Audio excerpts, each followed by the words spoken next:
Hello, I'm Sora Luxon, and this is Tarot card Knight of Pentacles, who rules from the 20th degree of Leo's Lion to the 20th degree of Virgo's Virgin, or Fox. This is the Hare's Frenemy card, because here it's all about slow and steady wins the race, and we're reminded of all the virtues of that very hard-shelled, very heavy, but diligent tortoise, who, as it turns out, can and does win the marathon, just without the panache of Usain Bolt. This is the methodical and relentless crawl of he who moves very close to the ground. It's an abstentious card. It abstains from emotional upheaval.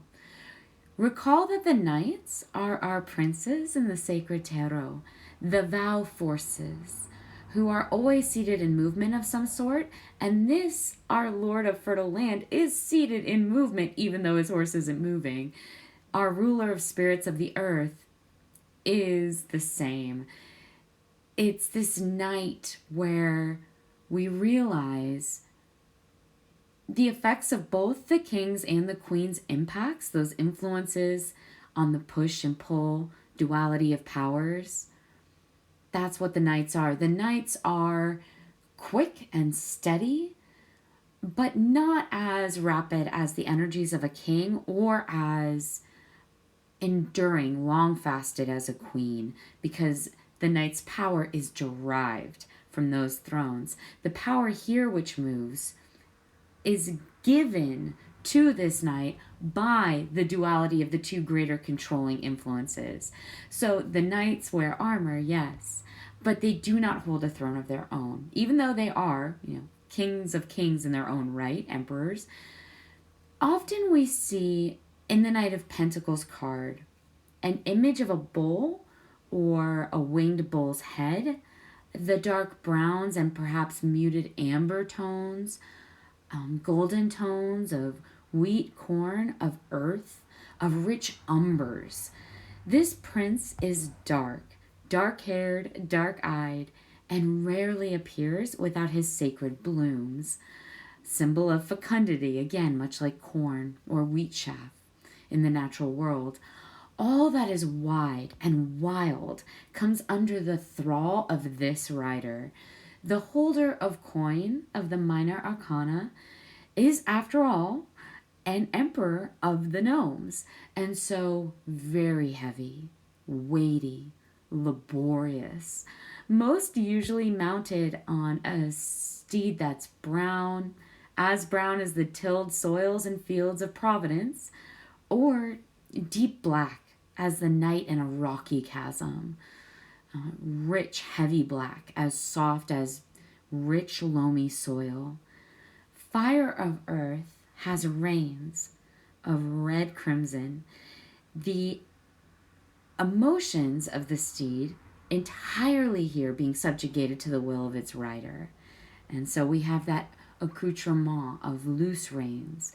Here too is not only the pentacle, but the hidden hexagram, if you know where to find it. This is an individual who is mostly material, driven by and to material endeavors and somewhat dull pursuits.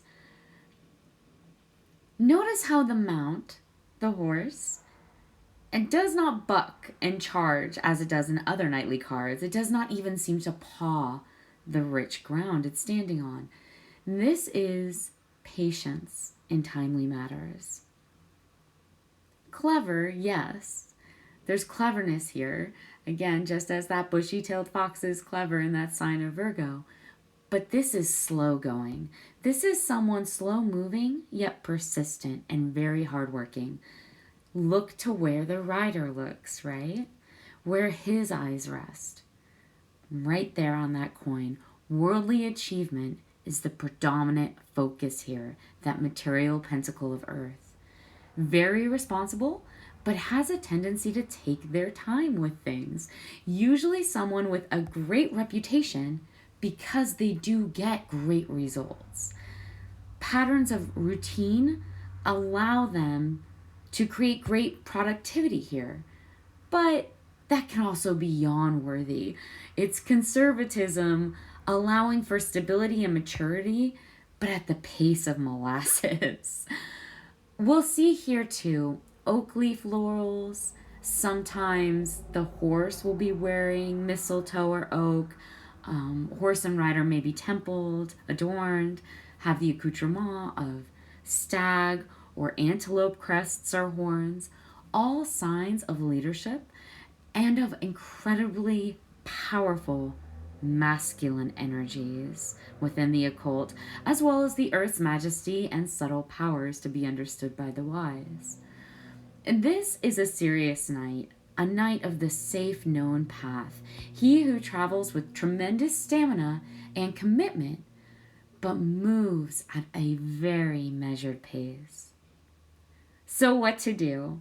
Well, if you're looking at the Knight of Pentacles, this ruler of the earth, stay grounded, stay practical, work hard and be diligent. Even if it seems slow paced, you're going to come out on top. The energy you expend on your labors here will reap the rewards of that same labor, of that same effort. So what you put into it is what you're going to get out of it. Go with the flow.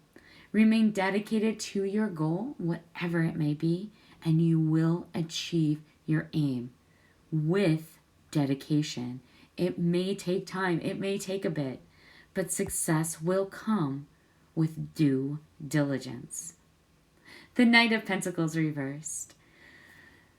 The Knight of Pentacles reversed is greedy, grasping, lacking in courage, far too slow very often to take necessary action, prone to boredom and fatigue, being boring, very often tending towards jealousy in both emotional and physical spheres of collaboration.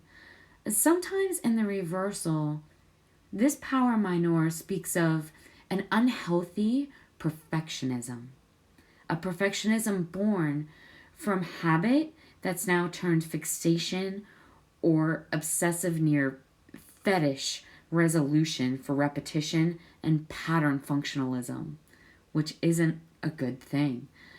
Where upright you can find reliability and results in the Knight of Earth because of patterns or habituation, in his reversal, you find the unbalance of those same things taken so far and becoming over enacted. An individual also who never has fun, never has novelty. It's all work and no play, never breaks from routine, a wet blanket who works too hard and waits so long they may as well do nothing in the first place. Slow turns into idleness as well in the Knight of Pentacles reversed, or into downright sloth, slothful rest, not for purposes of recuperation, but laziness for laziness' sake. So what to do? If you're looking at the Knight of Pentacles reversed, be spontaneous perhaps. Add a little spontaneity into the mix. Do something different. Break yourself out of the rut, out of the pattern. Use new and healthier patterns and establish those. Establish new routines to take the place of older, perhaps much more negative influences or habitual forces in your life that were weighing you down and weren't serving you well. Have some fun.